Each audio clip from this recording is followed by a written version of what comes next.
오늘 우리가 함께 읽은 말씀 가지고 한 세대라는 각오라는 제목으로 말씀 살펴보도록 하겠습니다. 미국에는 오래된 교회들이면 거의 그 교회에 묘지가 같이 딸려 있는 것을 여러분들 보실 수 있을 겁니다. 그래서 필라델피아에도 조금 오래된 교회들이라면 이렇게 묘지가 딸려 있는 교회 오가면서 꽤 많이 보실 수 있으실 겁니다. 어떤 한 사람이 주일에 이제 교회 예배를 다 마치고서 그 전에는 잘 이렇게 그냥 지나치기만 했었는데 자기 교회에 딸려 있는 묘지가 있었는데 그 묘지에 묘비들을 한번 이렇게 쭉 살펴봐야겠다 이런 생각이 든 것입니다.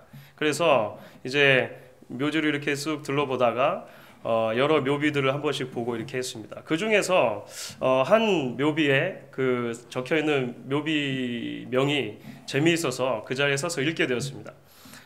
세 줄로 이렇게 되어 있었는데 첫 줄에 이렇게 써 있었습니다. 나도 전에는 당신처럼 그 자리에 서 있었소. 그래서 야, 이분이 참 재밌는 분이네 하면서 하하 이렇게 이제 웃음이 쏟아져 나온 거죠. 두 번째 줄을 보니까 이렇게 써 있는 것입니다. 나도 전에 당신처럼 그곳에 서서 그렇게 웃고 있었어.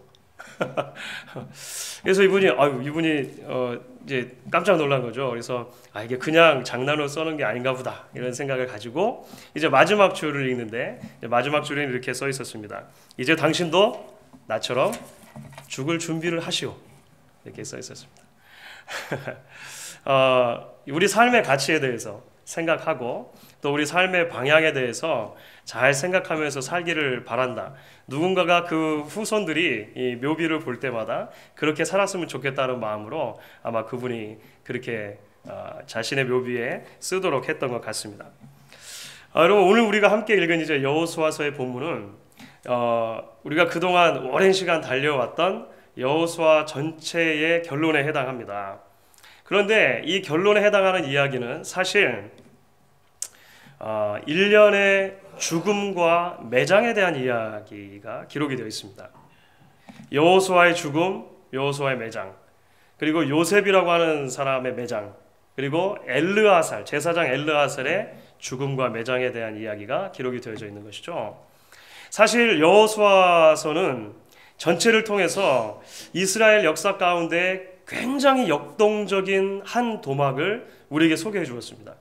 이스라엘 역사 속에서 이렇게 역동적인 시절이 있었을까 싶을 정도로 그들이 약속의 땅 가나안에 들어가서 수많은 전쟁을 통해서 정복을 했고 이제 그 정복된 땅을 다 나누어 가지는 이런 역동적인 이야기가 여호수아 전체에 기록이 되어 있단 말이죠. 그런데 그 모든 이야기를 이제 마무리하면서 제일 마지막에 어떤 이야기가 기록되고 있냐면 한 세대가 죽고 그 중요한 인물들이 땅에 매장되었다라고 하는 이야기로 이제 이 전체가 끝을 맺고 있다라고 하는 것입니다. 그리고 이 이야기는 오고 오는 세대의 그리스도인들에게 그들의 삶의 가치가 무엇인가라고 하는 것, 그리고 그들의 삶이 어떠한 방향으로 나아가야 하느냐라고 하는 부분들에 대해서 다시 한번 생각해 주는 그런 역할을 하고 있는 것입니다. 오늘 그래서 우리가 이 말씀을 가지고 우리가 함께 말씀 나누면서 조금 더 하나님께서 주시는 우리에게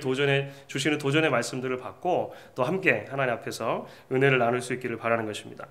우리는 먼저 오늘 말씀이 여호수아의 죽음에 대해서 어떻게 기록하고 있는가라고 하는 부분을 조금 살펴보게 됩니다. 오늘 함께 읽은 말씀 가운데 29절에서 이제 여호수아의 죽음에 대한 이야기를 기록하고 있지 않습니까? 29절은 우리에게 이렇게 이야기를 했습니다. 우리 같이 한번 읽겠습니다. 29절입니다. 이 일 후에 여호와의 종 눈의 아들 여호수아가 110세에 죽음에 누구누구의 아들 누구누구가 몇 세에 죽었다. 이런 표현은 구약 성경에서 한 사람의 인생을 이제 정리하면서 소개해 줄 때 아주 일반적으로 사용되는 공식입니다. 그렇죠? 그러니까 지금 여기서 소개된 눈이라고 하는 사람은 여호수아의 아버지가 되겠죠? 여호수아의 아버지, 눈의 아들 여호수아가 110세에 죽었다. 이렇게 말하는 것입니다. 그런데 이제 여호수아의 죽음에 대해서 특별히 기록하면서 우리의 주목을 끄는 한 독특한 표현이 있습니다.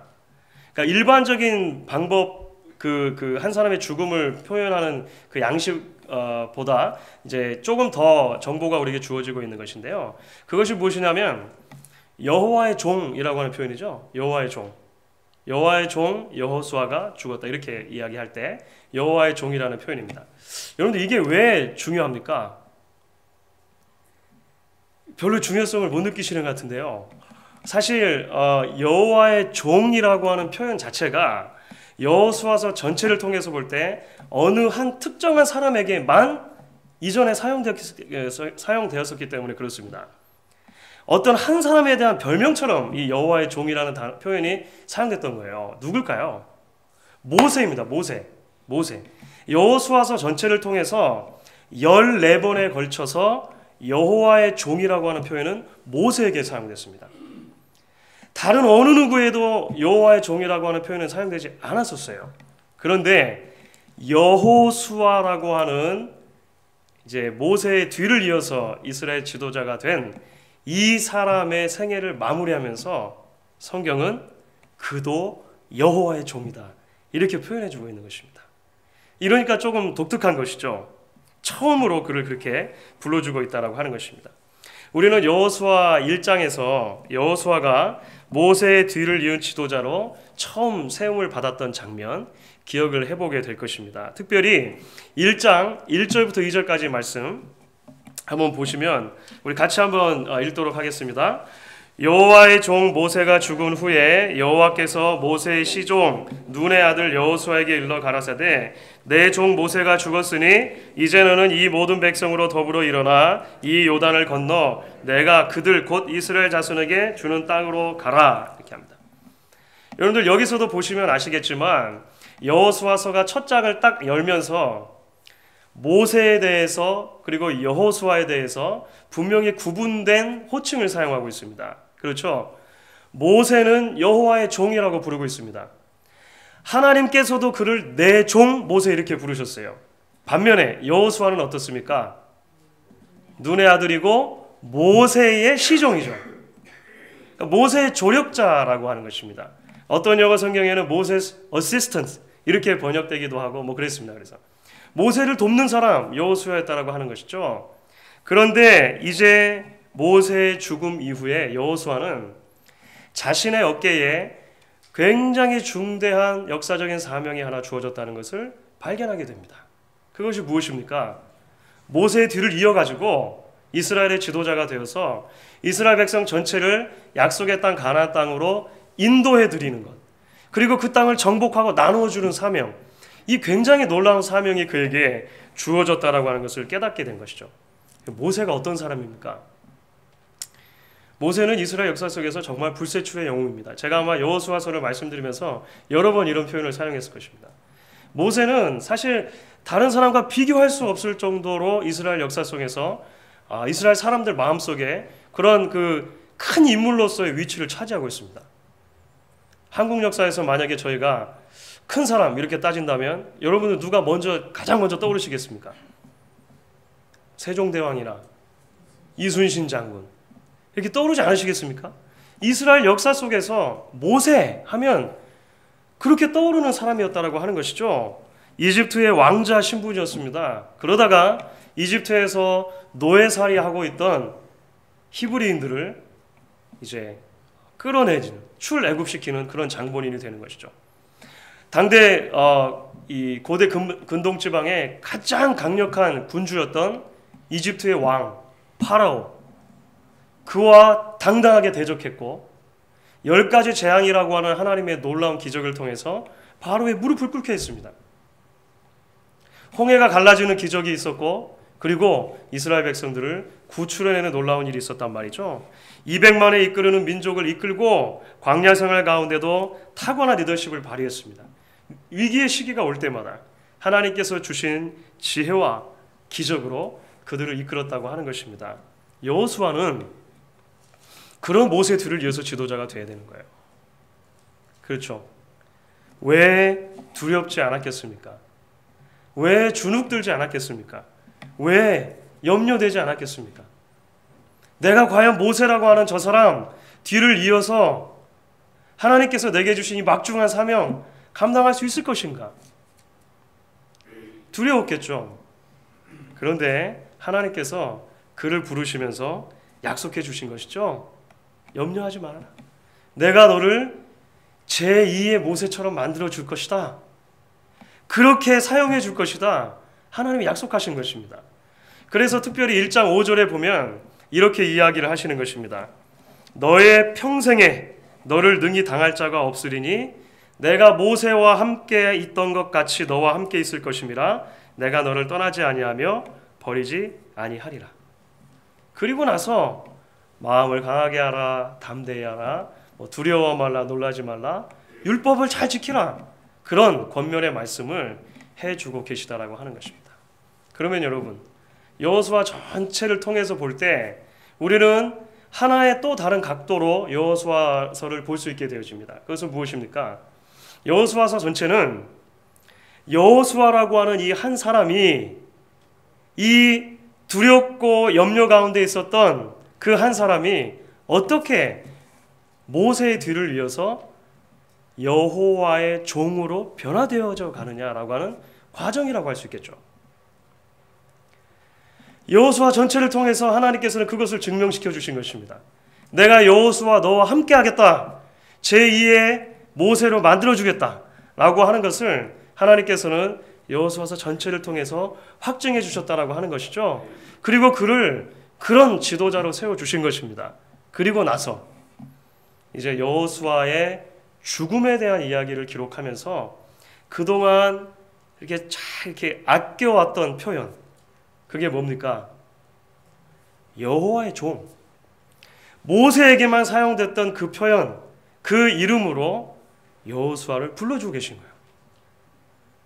여호수아도 여호와의 종이었고 그가 이제 죽었다라고 하는 이야기를 우리에게 증거해주고 있는 것입니다. 결국 여호수아서의 저자는 제2의 모세로서의 그의 사역이 완전히 성공적으로 끝났다라고 하는 것을 우리에게 증명해주고 있다라고 하는 것입니다. 사랑하는 성도 여러분, 우리는 여기서 먼저 한 가지 발견하게 되어지는 진리가 있습니다. 그것이 무엇입니까?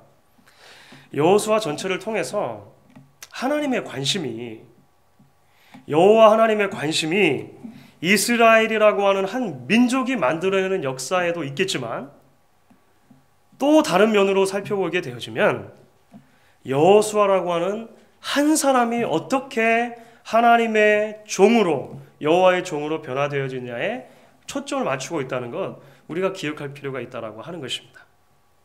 여호수아서는 분명 이스라엘이라고 하는 이 공동체가 가나안 정복이라고 하는 그들에게 주어진 시대적인 과업을 완수하는 그런 이야기라고 할 수 있을 것입니다. 그렇죠? 하지만 동시에 여호수아서는 한 사람 여호수아가 하나님의 사람으로 세워져가는 과정을 이야기하고 있다라고 하는 것입니다. 하나님의 관심, 공동체가 이루는 과업에도 하나님 관심이 있으시겠지만 동시에 한 사람 한 사람이 어떤 사람으로 세워져 가고 있는가, 한 사람 한 사람의 성도들이 어떻게 변화되어져 가고 있는가에 하나님 관심을 가지고 계시다라고 하는 것입니다.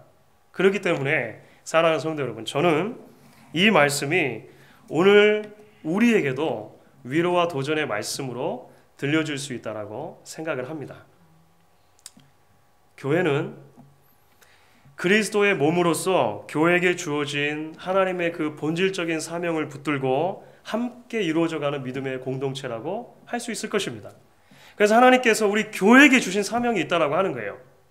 하나님께서 21세기에 필라델피아 인근의 이 윌로그로브 지역에 저희 목양교회를 지금까지 존재케 하신 이유가 분명히 있으실 것입니다.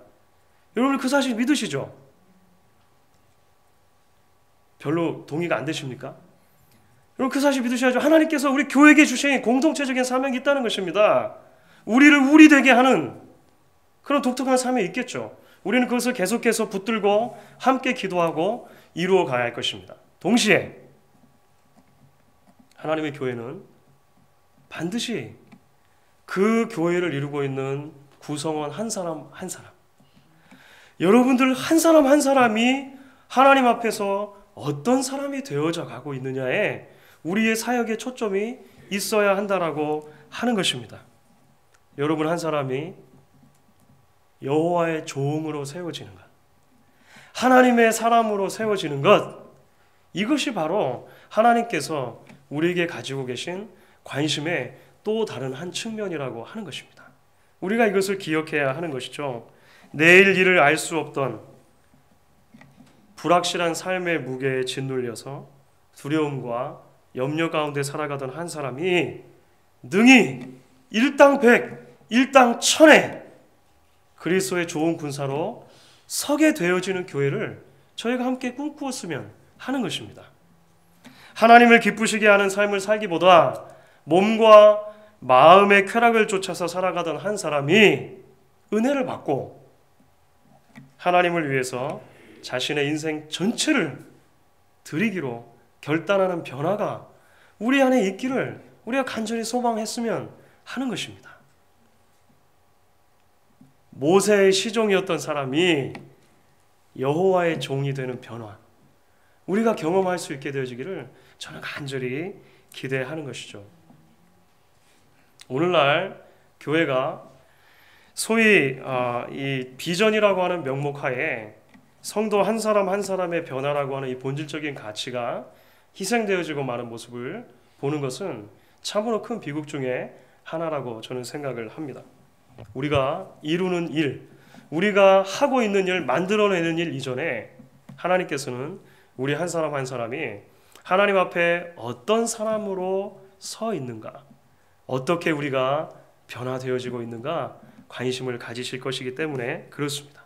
저를 비롯해서 우리 교육자들이, 그리고 장로님들과 권사님들과 안수집사님들, 또 함께 이 교회를 섬겨나가는 모든 하나님의 백성들이 이러한 변화와 성숙을 함께 꿈꾸고 기대할 수 있게 되어지기를 주님의 이름으로 간절히 부탁드리는 것입니다. 이제 오늘 우리가 여호수아서의 마지막 결론부를 통해서 발견하게 되는 또 하나의 진리가 있습니다. 이 성경적인 가르침은 사실 새로운 믿음의 세대에게 하나님께서 기대하시는 신앙적인 가치와 관계가 된 것입니다. 말씀드린 것처럼 오늘 이 본문은 세 사람의 죽음과 매장에 관한 이야기가 기록되어 있다고 말씀드렸습니다. 여호수아의 죽음, 그의 매장, 요셉의 매장, 그리고 제사장 엘르아살의 죽음과 매장에 대한 이야기가 기록이 되어 있습니다. 우리는 좀 전에 여호수아의 죽음에 대한 이야기를 살펴봤죠. 사실 그 다음 바로 이어서 나오는 구절은 여호수아의 매장에 대한 이야기를 다루고 있습니다. 여호수아가 어떻게 묻히게 되었는가라고 하는 이야기죠. 그것이 바로 이제 24장 30절 말씀 가운데 나타나 있습니다. 우리 같이 한번 읽도록 하겠습니다. 24장 30절 말씀입니다. 우리가 그를 그의 기업의 경내 딥낫세라에 장사했으니 딥낫세라는 에브라임 산지 가하스산 북이었더라. 사실 오늘 우리가 함께 읽게 되는 이런 모든 이야기들을 통해서 우리는 이 땅을 살면서 성도들이 붙들어야 되는 가치는 세속적인 가치가 아니라 바로 하나님 나라의 영원한 가치라고 하는 것을 다시 한번 발견하게 되어집니다.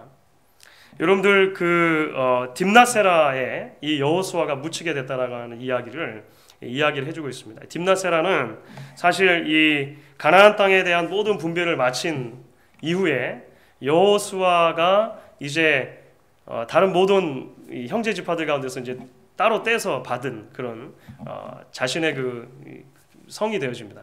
거기서 이제 여호수아는 계속 살았죠. 그리고 나서 죽은 뒤에 거기에 묻히게 되었다라고 하는 이야기입니다.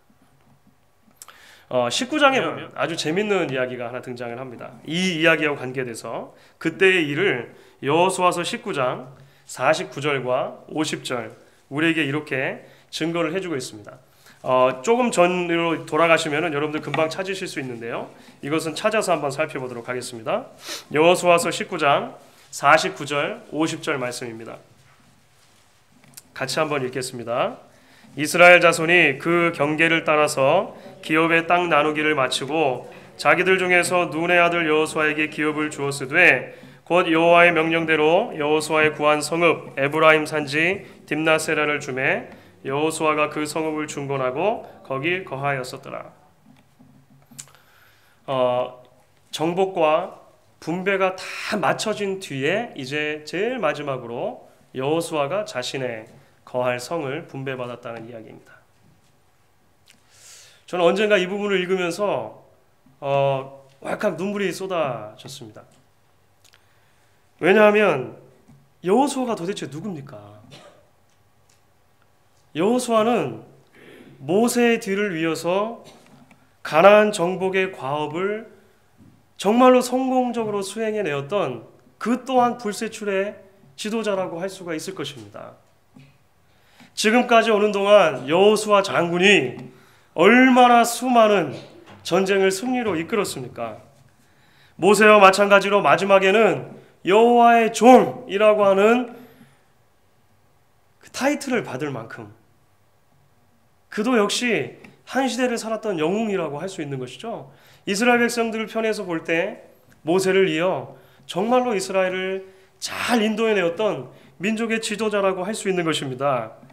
그런데 그런 그가 다른 형제들에게 땅을 다 분배해주고 나서 가장 마지막으로 자기가 살 성읍 하나를 형제들 중에서 따로 떼어서 분배받고 있는 거예요. 여러분, 그런데 여호수아라고 하는 이 불세출의 지도자가 분배받은 땅이 어떤 땅이었습니까? 어떤 성이었습니까? 다른 형제들보다 훨씬 더 크고 훨씬 멋있는 그런 땅이었습니까? 막 여리고 같은 성 있지 않습니까? 이왕 주려면 여리고 같은 성이라든지 막 주지 말이죠. 어떤 성을 주었습니까? 딥나세라를 주었어요. 그런데 그 딥나세라는 여호수아가 다시 중건하지 않으면 거기에 사람이 살 수 없을 만큼 황폐한 곳이었다라고 하는 것입니다. 노 장군이 노구를 이끌고 다시 성을 좀 보수하고 수리하지 않으면 살 수 없는 그런 땅을 분배받은 거예요. 여러분, 이 사실 놀랍지 않으십니까? 여호수아는 이렇게 말하지 않았습니다. 여러분, 그래도 솔직히 여러분들이 나 때문에 여기까지 온 것 아닙니까? 이제 나는 나이도 많고 늙었으니 나와 내 자식들이 남은 여생은 좀 편안하게 살 수 있도록 그렇게 보장될 만한 것 떼어주는 게 인간적이지 않습니까? 여러분, 그렇게 생각하지 않으세요? 여호수아는 그렇게 이야기하지 않았습니다. 여러분, 19장에 기록된 여호수아의 이 성읍을 받는 이야기 속에서 그 어떤 특권의식이나 지도자로서의 그 어떤 권위의식이 보이지 않는 사실이 저는 참 놀라웠습니다. 그리고 그가 그 성에서 살다가 죽어서 어디에 장사되었어요? 거기에 그냥 장사된 것입니다. 그렇죠. 자기에게 하나님께서 주신 그 작은 한 성읍, 그 땅에 욕심 부리지 않고 그저 장사되었다라고 하는 것이죠. 여러분, 요셉의 이야기도 마찬가지입니다. 오늘 32절에 보시면 이스라엘 자손이 애굽에서 가져온 요셉의 뼈를 그 세겜이라고 하는 땅에 장사 지냈다는 그런 이야기가 나옵니다. 여러분, 요셉은 또 누굽니까? 요셉은 야곱의 11번째 아들이었죠. 형들의 시기를 받아서 아주 어린 나이에 10대의 나이에 이제 이집트의 노예로 팔려가게 됩니다. 그런데 웬일입니까? 하나님께서 그와 함께 하셔서 그 이집트 땅에서 그가 이제 성공을 하게 되었고요. 이집트 땅에서 그 이집트의 제2인자의 자리에 오르게 되었습니다. 엄청난 복을 받게 된 것이죠. 그리고 나서 자신의 아버지의 가족인 야곱의 가족 모두를 다 이제 초청하는 거죠. 먼저 혼자 불법으로 있다가, 그렇죠, 신분이 회복되었는데 이게 보통으로 회복되는 게 아니죠. 2인자로 회복이 되어가지고 한 제국에 자신의 가족 모두를 다 초대를 하게 된 것입니다. 이스라엘 백성들이 이제 애굽에서 살 수 있는 발판이 그렇게 마련이 되게 되는 거예요. 나중에 야곱의 아들들이 이스라엘 지파의 이제 조상들이 되지 않습니까? 야곱의 아들들이 각각 이스라엘 지파의 한 지파씩 조상이 되어지는데 요셉은 두 지파의 조상이 됩니다. 요셉의 이름으로 하지 않고 요셉의 아들들 므낫세와 에브라임이라고 하는 두 아들로 두 지파의 축복을 받게 되는 것이죠. 이 얼마나 놀랍습니까? 그런데 그가 죽으면서 애굽 땅에서 애굽의 제2인자로 죽으면서 미스테리한 하나의 유언을 남기게 되어집니다. 그것이 창세기 50장 25절에 나와요. 한번 보겠습니다. 창세기 50장 25절 같이 읽습니다. 요셉이 또 이스라엘 자손에게 맹세시켜 이르기를 하나님이 정녕 너희를 권고하시리니 너희는 여기서 내 해골을 메고 올라가겠다 하라 하였더라. 이게 무슨 말입니까? 여러분, 애굽의 총리로서 바로들이 묻히는 피라미드는 아니라 하더라도 요셉은 충분히 엄청나게 성대한 장례를 받을 수 있었을 것입니다. 그리고 아마 실제로 그렇게 받았던 것 같아요. 그러니까 애굽 땅에 그냥 그대로 있었으면 후세에 오는 애굽, 이집트 자손들이 그 요셉의 무덤을 분명히 알아볼 만큼 엄청나게 성대한 그런 그 애굽의 2인자 관리로서의 장례를 치르게 됐을 것입니다. 실제로 이 창세기 50장의 표현에 의하면 요셉이 죽은 다음에 이집트의 그 파라오들이 하는 것처럼 그를 미라로 만들었다고 그렇게 나와요. 향을 집어넣었다는 표현이 나오죠. 창세기 50장에 그 향을 그 몸에 집어넣었다는 것은 미라로 만들었다는 것을 말하는 것입니다. 놀라운 것이죠. 그런데 그 요셉이 죽기 전에 하나의 유언을 남기는 거죠. 나를 애굽 땅에 남겨두지 말라는 것입니다.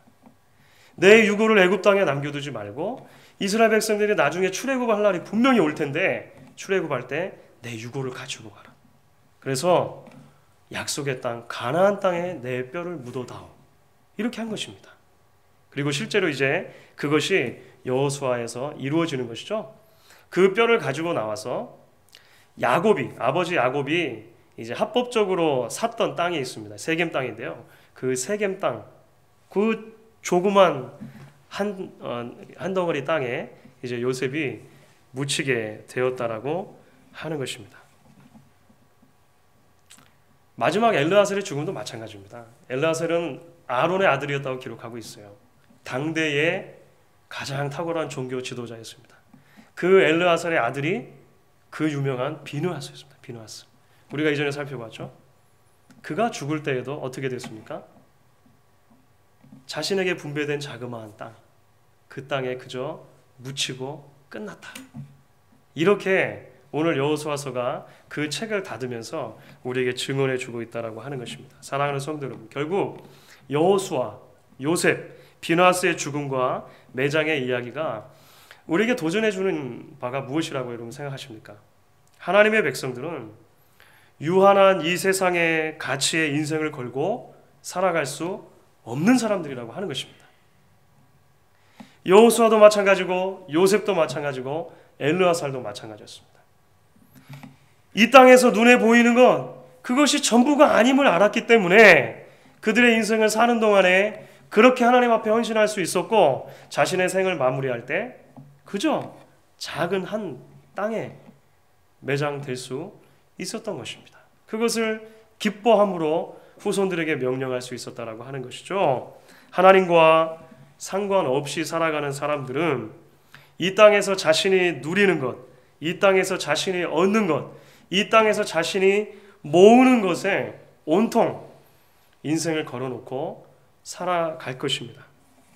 내가 고생한 만큼 얻어야 되고 내가 고생한 만큼 누려야 하고 내가 고생한 만큼 인정받아야 하는 것에 인생의 가치를 걸어두고 살아갈 것입니다. 하지만 하나님의 백성들은 어떤 사람들입니까?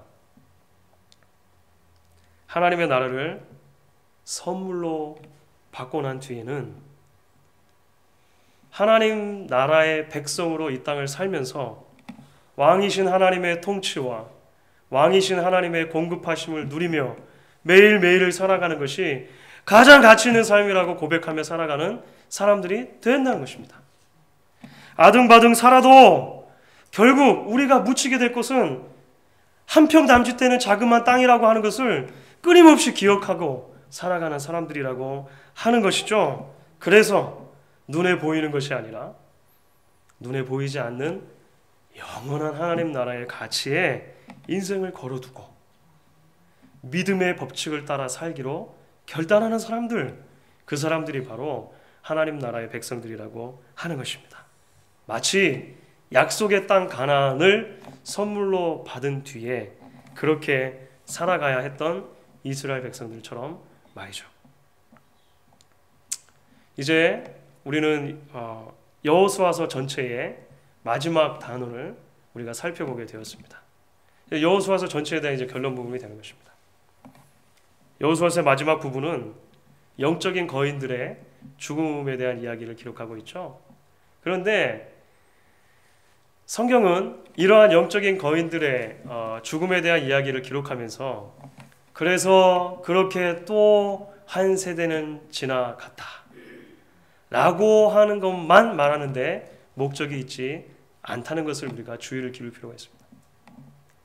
물론 한 세대가 지나갔다, 한 세대가 죽었습니다 라고 말하는 것 중요한 의미가 있죠. 그러나 그것 자체로 의미가 있다기보다는 그것이 그렇다면 과연 오고 오는 세대의 성도들에게 무엇을 이야기하느냐, 그것이 중요한 것이겠죠. 오늘 그래서 여호수아서 마지막 단락이 믿음의 선조들의 죽음에 대한 이야기로 덮으면서 우리에게 던지는 질문은 무엇이라고 여러분들 생각하십니까? 그렇다면 여러분들은 어떻게 살아가는 것이 옳습니까? 라고 하는 질문을 저와 여러분에게 던지고 있는 것입니다. 여러분 31절 말씀입니다. 오늘 그 마지막 단락의 가장 중간에 있는 말씀인데요. 31절 말씀은 우리에게 이렇게 말하죠. 같이 한번 읽겠습니다. 이스라엘이 여호수아의 사는 날 동안과 여호수아 뒤에 생존한 장로들 곧 여호와께서 이스라엘을 위하여 행하신 모든 일을 아는 자의 사는 날 동안 여호와를 섬겼더라. 이 말씀으로 여호수아서가 이제 마무리를 하는 거지 않습니까? 사실은 이렇게 보면 참 좋은 분위기 가운데 여호수아서가 끝나고 있는 것 같습니다. 그렇죠?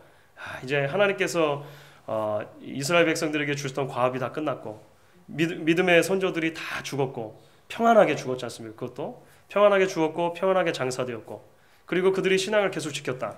이런 어떤 평안과 안정의 이야기로 여호수아서가 끝을 맺고 있는 것 같습니다. 그런데 여러분 아십니까? 이게 성경 전체 틀 안에서 보면은요 복선입니다. 복선.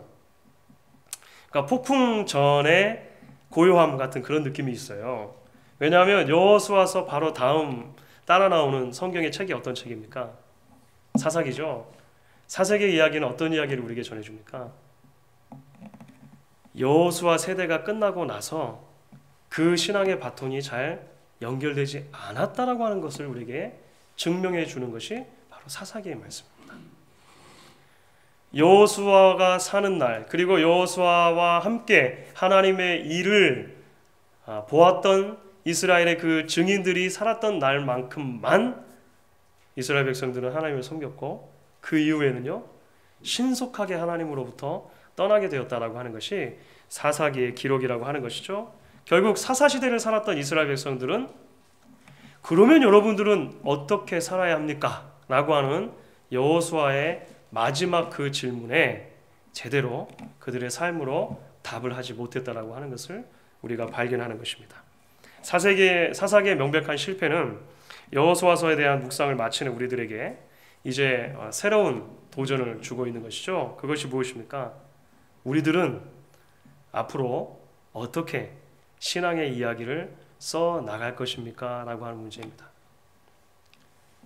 저와 여러분이 지금까지 함께 신앙의 이야기를 써 오신 것처럼 앞으로도 우리 신앙의 이야기를 써 나가게 될 것입니다.